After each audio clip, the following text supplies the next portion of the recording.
So, Devils, J-Dog back to answer some more goddamn questions. First question we're going over is over.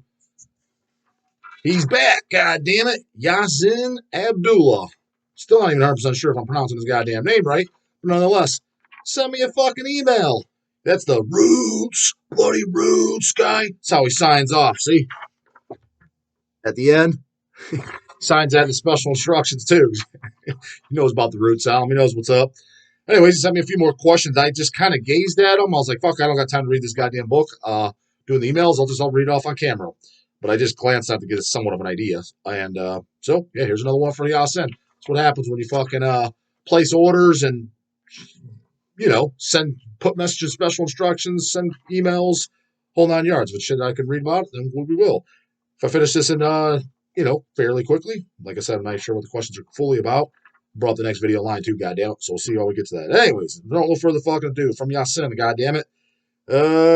Here are some more questions for your here are some more questions for your poser homeboy channel. One, your boys in Morbid Angel just announced. Yeah, my boys just announced a tour next year with Revocation, Skeletal Remains, and Crypta. The tour will hit Cincy, Columbus, Pittsburgh, but not Cleveland. Well, I can tell you right out the gate, I will not be there then. That brings me to my first question. I've noticed over the years that a lot of big tours will play 2 to 3 dates in Ohio, skip Pittsburgh completely, then play Philly. It really pisses me off because Ohio cities are just slightly bigger than Pittsburgh. The market is basically the same. Do you have any insight into how tours are put together? Who comes up with the packages of bands and the touring schedules, etc.? I don't have any insight on it. I mean, I've talked to people that kind of have dealt with it. And to be completely honest with you, my impression is a bunch of fucking the guy that's actually booking shows. It's just some fucking poser canoe that doesn't even listen to death metal and has no idea. And he's just going with, I guess, who gets in contact with him or just what venues he knows that he's dealt with. And he's just contacting those venues. So if it's something that he hasn't, like here, if say it's a place like No Class or whatever shows come through, or the Agora, if he's never dealt with them, it just skips that town if that's automatically where the number of attendance would be. Because, yeah, there's times like, why wouldn't you come to Cleveland? Deicide was notorious for that, for the probably from 2006 or so to say 2017. There was a good chunk. I think I might have only seen him once in the entire time frame, maybe not even at all. Is because a lot of times the nearest place they were playing was Columbus. And I was on a weekend. I was like, I'm not driving 2 hours to see fucking Deicide on a Tuesday night when they're fucking asses to be coming to Cleveland. Now, the last few times they came to Cleveland, so they got better. But it had to have been something with whoever their tour manager was, or whoever the guy booking shows. Again, I guarantee fucking he's a guy that doesn't listen to metal. I'd fucking bet anything on it. And so that's kind of like my only insight on it. I just get a bunch of corporate fucking lawyer ass looking motherfuckers running the show. That's just, yeah, whoever's in their contact book, right? So I could be completely wrong on that because I don't have an actual insight. But the little bit of conversation I've had with people like club owners and shit, like talking to, like, let's say Emma from No Class, or Paul when it was Now That's Class, or people that have booked shows, whether it be Athnar talking about his manager, who's that fucking guy from Night Demon, who I'm not super fond of, but nonetheless, whatever the fuck his name is, just to hear the conversations he's had about him talking about setting up shows and shit like that. That's just the vibe I got of how it comes off to me, of the how the shows are set up. I could be completely wrong. That's, like I said, just my impression. So other than that, don't really have any insight. 2, I wasn't able to go to the Napalm show. You didn't miss a whole hell of a lot. It was good. Napalm was good, but they omitted it. Their set list. They need to get this guy. Napalm Death, Cannibal Corpse, and fucking Fate. They need to hire the old fucking dog. Hell, that's just because I'm such a nice guy and a diehard fan. I'll even do it for fucking free. Give our set list a scrubbing, brah. That's what they need to hire the dog for. Fucking, for example, saw Napalm.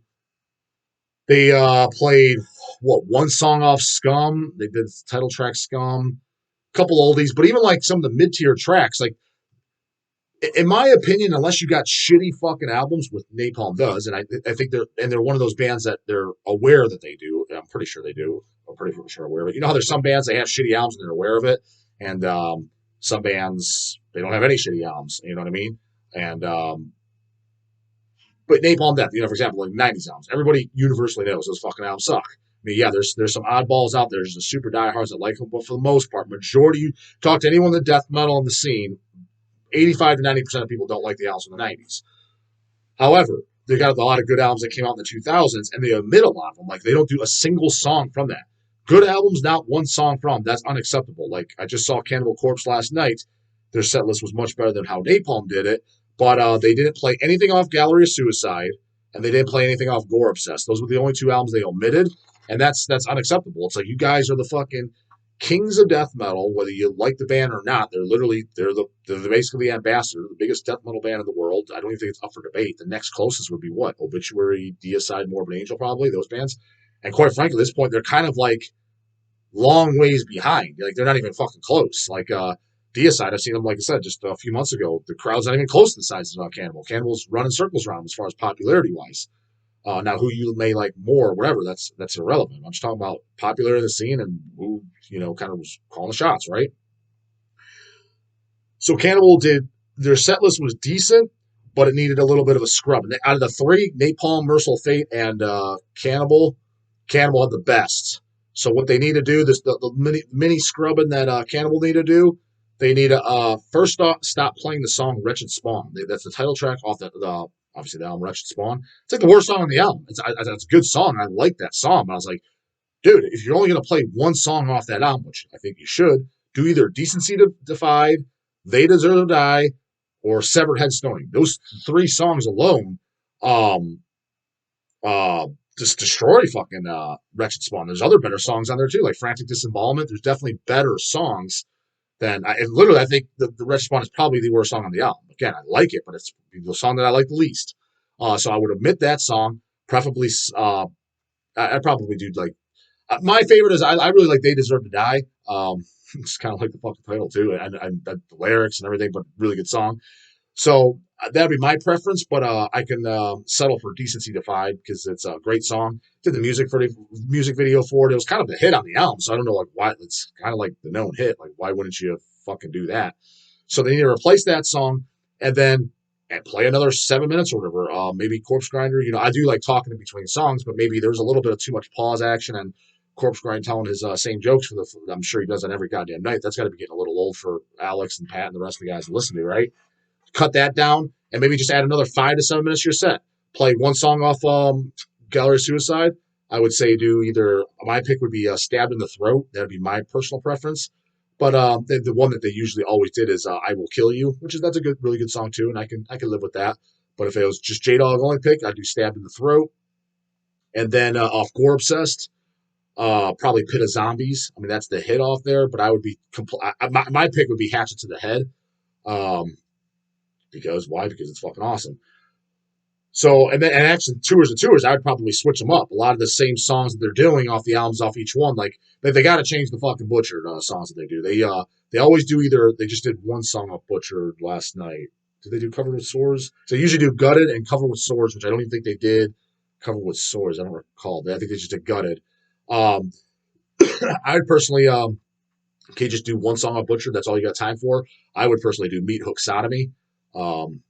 That's the one I would go with. So swap that out every few years. Eating Back to Life too. I mean, as good as Skull Full of Maggots is, I don't even know if that's the best song on the album. It's a great fucking song, phenomenal. But at least swap it out. I mean, my pick would probably be like Edible Autopsy or Put Them to Death. I'd probably go with one of those.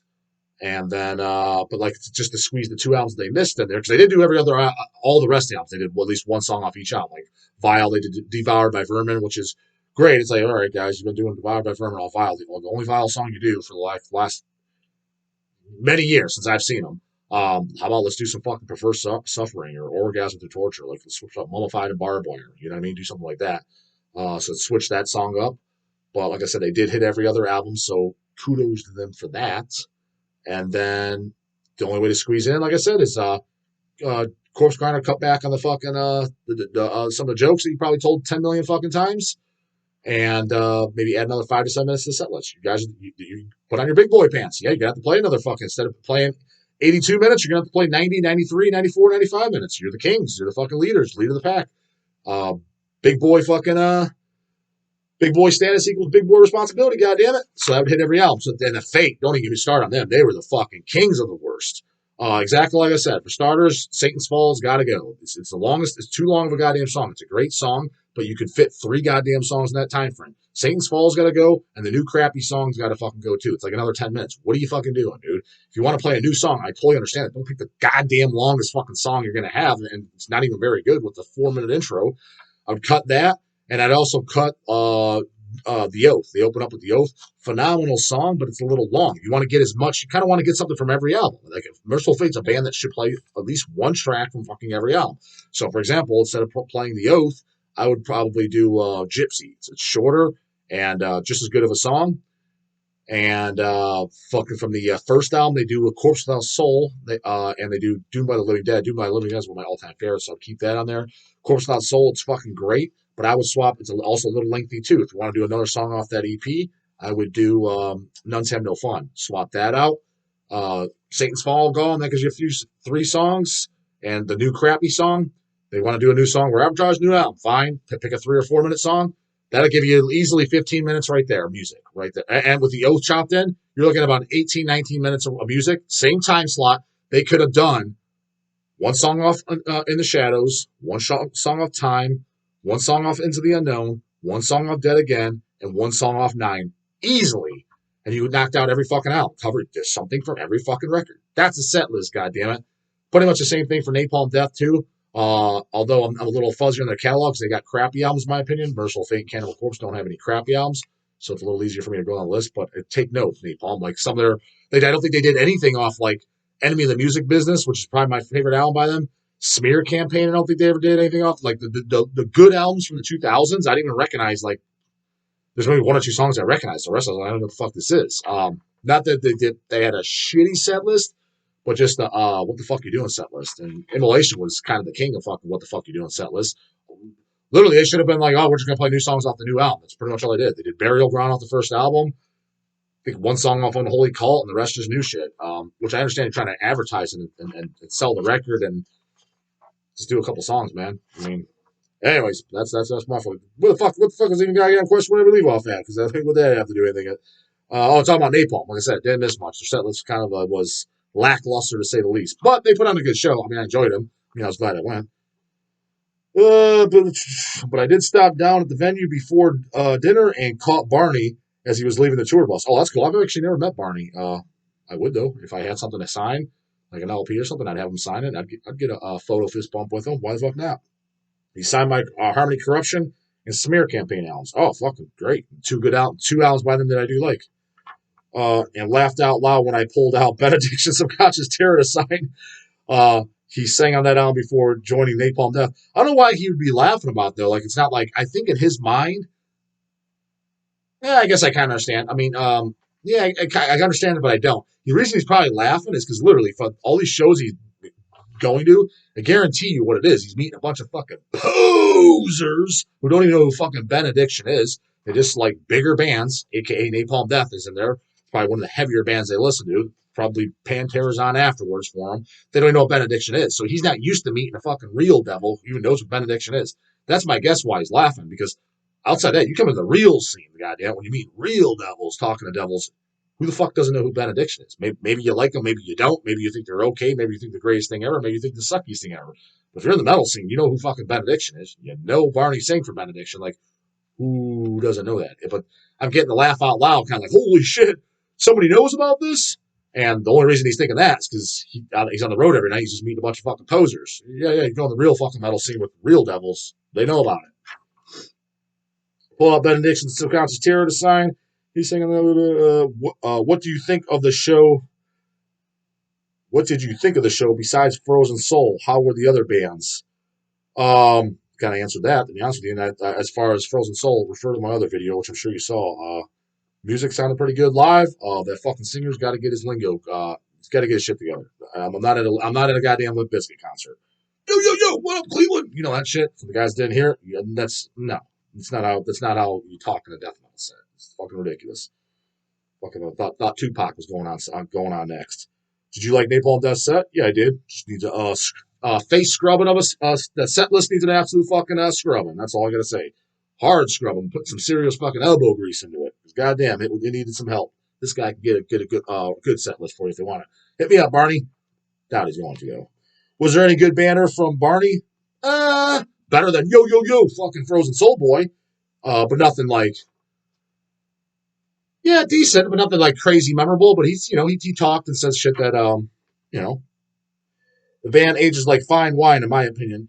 See, the last three Napalm albums I wasn't crazy about. What basically, there were songs I liked, but definitely songs I did not like. And some of the songs that I like, they throw in some of like the clean vocals and shit, and those Shane Embury fucking influences of, I guess, industrial or whatever that shit is.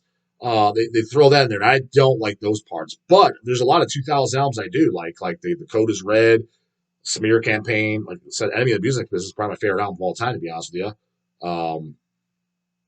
What else is in there? Order the Leech is good. Did I say the Code is Red? Did I say that one? Those ones I like for sure. I think there's one or two others. But yeah, there's a good 5 albums from the 2000s that I thought were great albums. So, number 3, I have this really sick sampler. Looking at the goddamn time frame, I don't think we're getting the goddamn video. Yasin's fucking question take forever. 3, I have this really sick sampler CD from Visceral Productions that I bought in 1995. It was the first time I heard not only Dying Fetus, but a bunch of Ohio underground bands like Decrepit, Saints of Pain, I don't even know Saints of Pain, Sodomized, Hemdale, Embalmers, and others. Do you know this sampler or have any stories about the label? Don't know that sampler. No, I don't. Like I said, even the fucking, what'd you say, Saints of Pain? I never even fucking heard of them. That's kind of weird that Dying Fetus was on it with the Decrepit and shit. Pretty fucking cool, but did not know that. As far as do I have any stories about the label? No. I just know about Matt from Hemdale. Wasn't that him or was that Craig? Was it Craig or yeah? I think it was Craig. But Matt from Hemdale, I know. I'm pretty sure it was him I met when I was a teenager. He made a comment to me at a show. He would not remember this because the reason I'm bringing this up because I met him a second time extremely recently. Get to that next. I was at a show. I think it was when Spawn of Satan played. I'm almost positive it was at that the Spawn of Satan Nunslaughter show. And what's that set list that live CD that's out? If you have that Nunslaughter Spawn of Satan split live CD, if you have it, you know what the fuck I'm talking about. If you don't, then you're out of the fucking loop. That I was at that show and we were vending at that American Chase selling for Hells, and I was wearing all my rings and spike rings, skull rings, and all my necklaces and shit like that. And he commented on it, not like dogging me, just he commented on it like that's a lot or that's cool or if you ever hit somebody, some kind of this whatever comment, you know what I mean? And I found out I think it was Dwayniak that said, yeah, that's it's either Craig or Matt. It was one of them from Hemdale. So I met him then. Oh, cool. So it was after the fact, after he walked away. I was like, I fucking love Hemdale. I was like, especially the split with the Exhumed, but it's all fucking good. But the split with the Exhumed, especially what stands out for the song Delicious Gory Fawn, I think love that fucking song. Phenomenal. So that was my only recollection. But at the Savage Master show that was just here, what was it, last month or whatever? About a month ago when I'm recording this, maybe a little less. Matt was there, and there was Paul Gorfine, Paul Ribbich from Balmer. He's like, hey, Matt from Hemdale's over there. I was like, oh yeah. I was like, I may as well go say huck and hi. Introduce myself. I was like, we're supposed to be doing the Exhumed Hemdale LP. Still, or whatever the fuck Eric finished that layout. I'm not sure what the fuck the delay is on that. Keep telling him, goddammit. Anyways, and I went over and said, hey, introduce myself. Hey, dude, it's Just from Hell's Headbangers. I was the one that texted you about the split LP. It was kind of funny, though, because, dude, when he answered that question, he said, oh, yeah. I was like, yeah. So I'm definitely looking forward to that coming out. And he just literally, when I texted him, didn't know who I was. I got his number from Emma. And he just said, yeah, go for it. And I was like, wow, that was the easiest yes I've ever fucking got in my life. He didn't ask, what am I getting? How am I getting paid? Nothing. He still didn't ask at the show. But I was kind of surprised that he said this, though, at the show. He's like, yeah. He's like, you guys were one of the few offers that I said yes to as far as putting out stuff by Hemdale. I was like, I'm getting offers all the time, but I usually turn most down. And I thought that was a little strange. It's like, based on the immediate text I got with literally no questions, nothing. thought that was a little weird. So I got the vibe he almost says yes to everything. So I was like, I don't know if he just knows who Hell's Headbangers is and thought we're so fucking awesome. We're like, hell yeah, it's a no fucking brainer. Let's do it. If that's the case, then fucking that's flattering. That's cool as fuck. I didn't ask, but that's what he told me. So I don't know. So that's kind of cool. But that's my only Hemdale's stories that I'm meeting them and shit. The thing is there's a very good chance I've met Craig and shit several times because they're from Ohio. They had him at shows. Just like unless Paul pointed out Matt, this is years and years later, I wouldn't even recognize them. Maybe whoever I met the first time, I could have been Matt too. That was literally 21 years ago. I think that was 2001. I don't remember what he looked like. He doesn't remember what I looked like. Why would he? You know what I mean? It was the one time. So unless Paul pointed him out, I wouldn't have recognized him. So there's times I bumped him on another show and say, hey, what up? Just shot the shit. You don't even introduce yourselves. It's very, very possible. So, but those are my only two knowing instances meeting anybody from Hemdale. So that's kind of my only inside info on any of that. But we didn't talk about the label shit at all. So the label had originally signed Nile before they went bust. I think it was Craig from Hemdale's label. That's what I remember too. Yeah, Craig or Matt. I'm like, yeah, I'm pretty sure it was Craig. Well, I also have the original CD of Hemdale Exhumed, and it kills. I agree. That's why we're going to do an LP of it. That's what I asked. I asked both Exhumed and Hemdale agreed to it, and it's got it scanned in and shit. So I want that vinyl from HHR when it drops. You and I both, brah. 4. Any upcoming HHR releases coming this year or early next year that we should be aware / excited about? Any upcoming shows that you are planning to hit besides Exhumed? Roots! Bloody Roots! Upcoming, there's tons of upcoming releases as far as that you should be excited about. Can't speak for everybody like saying you guys should be excited about it. I can only speak for myself because I know what I like. Fucking Nunslaughter, Red is the Color of Ripping Death. Hopefully by the time this fucking video is out, those goddamn things are finally, the vinyls are done. It's just the pressing plant. I don't even know what their fucking excuse is. I've heard everything about it, but it's been delayed from July to August to fucking, then it was October. Now they said definitely it's shipping in November, but they fucked up the stickers or something that go on the outer sleeve.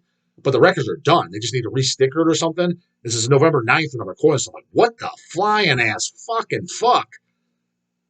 So that, I mean, I'm looking forward to it. I mean, the album's a fucking year old now. I know Don's fucking pissed to the fucking gills, smoke coming out of his fucking ears, goddamn Last Action Hero style.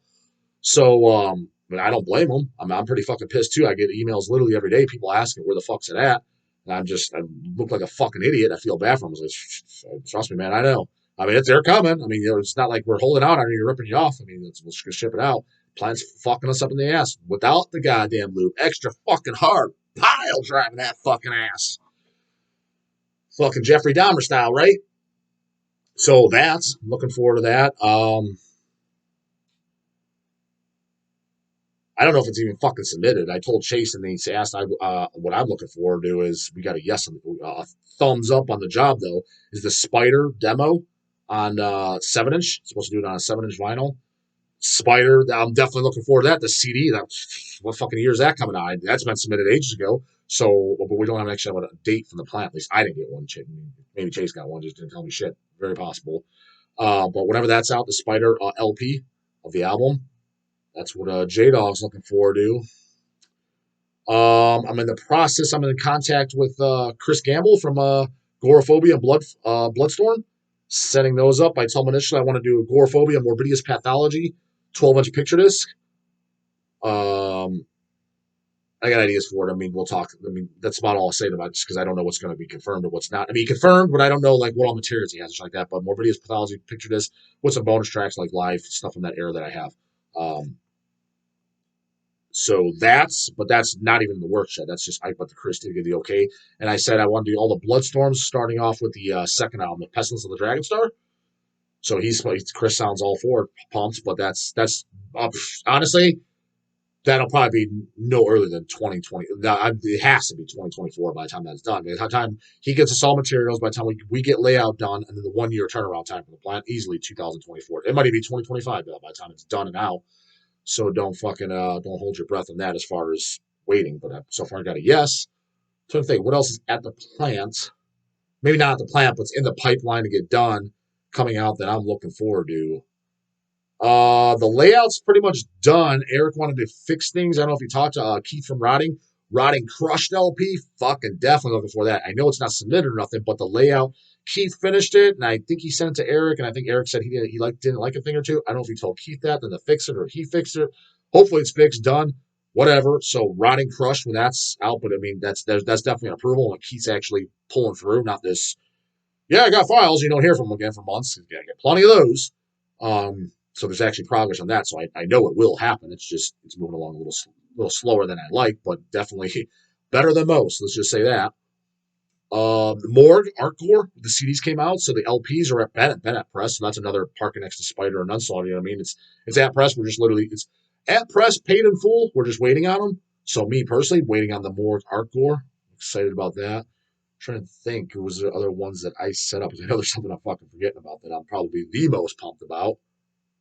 Because dude, there's so much shit at press. It's fucking ridiculous. Caustic Phlegm demo on 7-inch. Again, I don't know if Chase fucked me and didn't send to press yet. I'm pretty sure he did. I saw the layout on it. I approved the layout.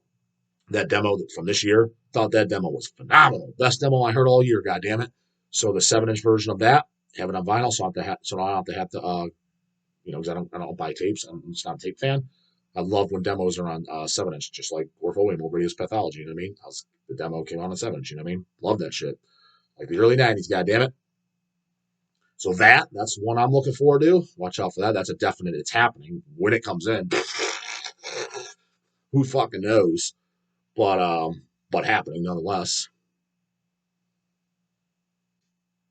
Yeah, let's go with those. So, anyways, we're pushing 30 minutes on this goddamn one. So that's it for this one. Comments, questions, concerns, send an email or whatever if you got good ones, and I'll get them answered right now in the morning. Later, goddamn it.